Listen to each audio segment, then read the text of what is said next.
afternoon, Mr. Emeka Nwachinemere. Thank you for joining us on DigiVation StartUp Space for this edition. It's good to have you here with us. Glad to be here. Okay. Today we want to take a look at kitovu. I hope I'm correct.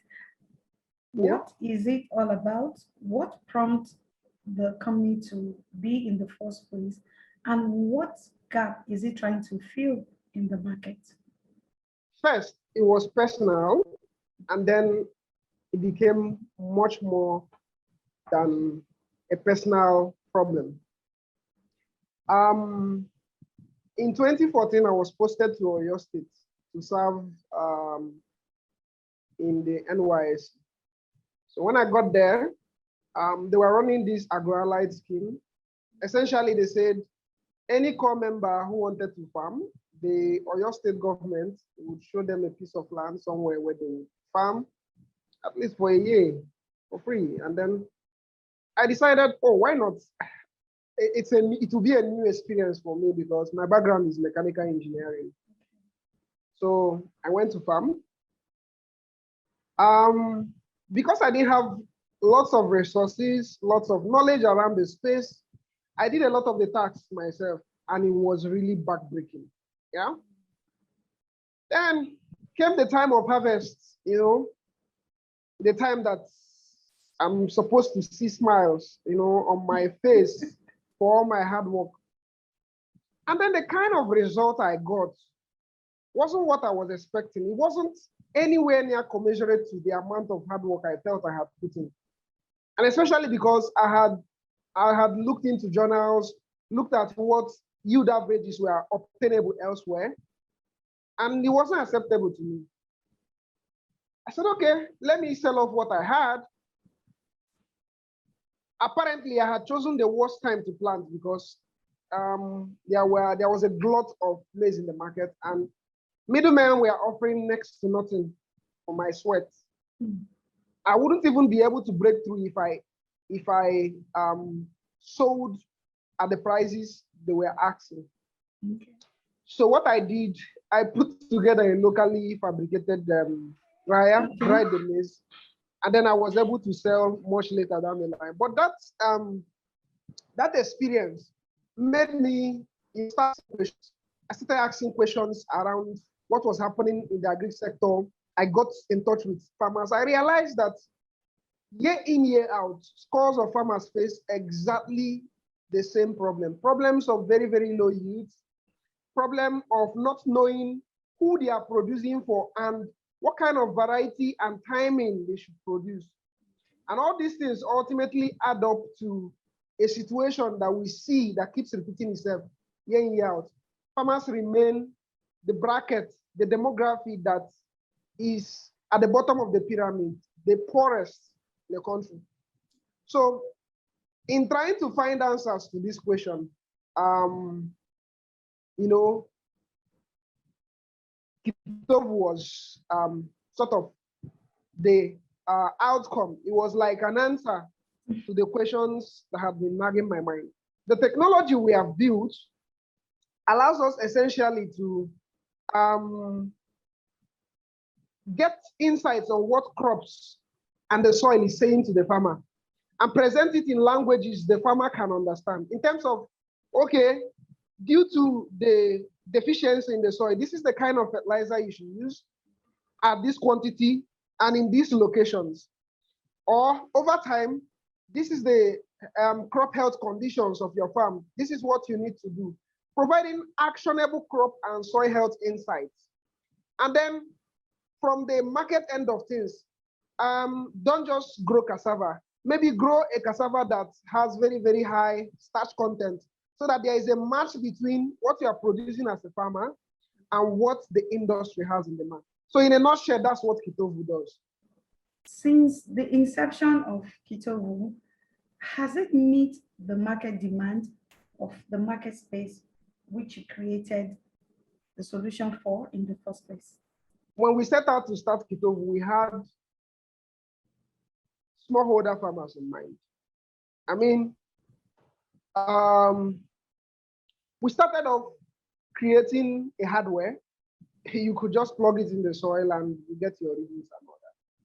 But then when we ran our first pilot, we realized, okay, much of the production zones, there's no connectivity, the farmers are not that literate, and they can't even afford it. So we had to, review. But what we found out is generally smallholder farmers have very, very low purchasing power.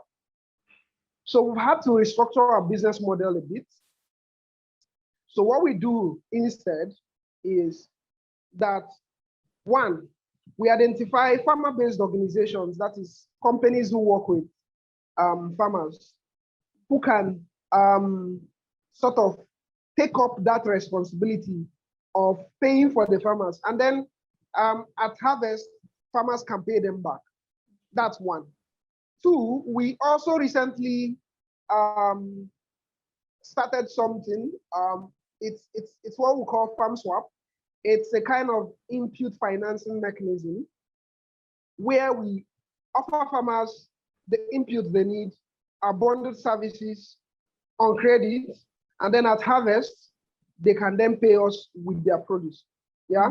So that has sort of allowed us to navigate that challenge of working with a demography who barely are able to afford, those services. So I would say with the approach we have taken, yes, we've been able to,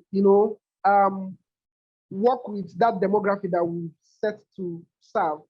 Although financing is still crucial, financing is still key, because for farmers to adopt those services and get quality inputs, the input financing has to be commercialized at scale. And that's what we're actually working towards, seeking out partnerships that will enable us provide these services for farmers at scale. Okay, thank you very much for that. I would like to ask you this. What do you think needs to be put in place for the agri-tech sector to be able to flourish in Nigeria economy system? I think I'll mention three things. The first one has to be with restructuring how we work with farmers. Now, a lot of agtech startups make the same, mistake. Yes, we want to work with smallholder farmers, but we need to, transform the model, which is what we are working on and doing, to get these farmers to work together in clusters. So it makes it easier to for the farmers to manage outcomes and manage their farm. It's very, very crucial that for startups, for this plethora of solutions that are available, the only way to unlock it for smallholder farmers is going to be a finance-first approach. Now, I'm not talking about giving farmers money or the various intervention programs that basically to me is like throwing money around. But the truth is you don't solve problems by throwing money at them. I think there is a systemic problem around how financing is structured for the agricultural sector. And a rethink is highly important. And then the third part is that there is a debt in information. Lots of startups, especially African startups, don't understand that it is perfectly okay to collaborate even while competing. That is one thing that that's is lost. Private partnership. Yeah, a lot of people, their only understanding of competition is one where I alone wins in the marketplace, every other person be damned. But the truth is, that approach will help nobody, because building your solution in silos will not strengthen the ecosystem. And a viral and strong agricultural ecosystem is in the interest of all agtech companies. So it's very, very essential that we stop working in silos and embrace partnerships. you have a reach, someone else has a reach, but by the time you collaborate, you don't have to work in silos. I mean, pursue models where you upsell other startup services. You know, you work with them. Don't try to do everything. I've had experiences where, oh, you approach somebody and say, look what we do, see how I think we can collaborate. And then the person says, we don't think we are looking at partnership. And then the next thing, the person tries to replicate what you are doing and does it so badly. But the thing is, it's important that startups learn how to collaborate, even when they are competing. Thank you very much for that. So I would like to know, on the last note, what has been your entrepreneurship journey? What has it been like in a summary? What has your experience in the entrepreneurship journey been like?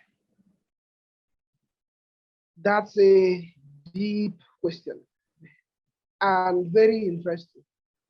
You know, I think I will illustrate my answer this way because I can't find one word for it. You know, you start up, you get started on the journey and you've seen where you want to go to. And so it's like you have this straight line. Oh, I'm here and I'm headed to there. And you're fixed on it. And it's one straight road. In essence, in reality for me, it hasn't been one straight road. Instead of going on a straight road, sometimes I've had to go backwards. I've had to swim. Yeah. I've had to climb over a mountain. I've had to do 1,001 things that did not at that time even seem related to what we are pursuing. But it has been anything but a straightforward journey. There's been lots of challenges. There's been lots of learning curves, you know. There's been lots of failing and learning and trying to, you know, build back better. Yeah. So for me, it has been a very, very profound journey full of experiences. But I think the most important thing is that we may not exactly be where we want to be today, but I mean, looking back, we are not where we used to be. So it's a journey, and it's not a sprint, it's a marathon. Yeah, I like to see it that way. Thank you very much. Very, very soon we get to have you once again as part of the show. Thank you, Mr. Emeka, for being part of the show. Thank you so much, Moji Solar. This is DigiVation Network.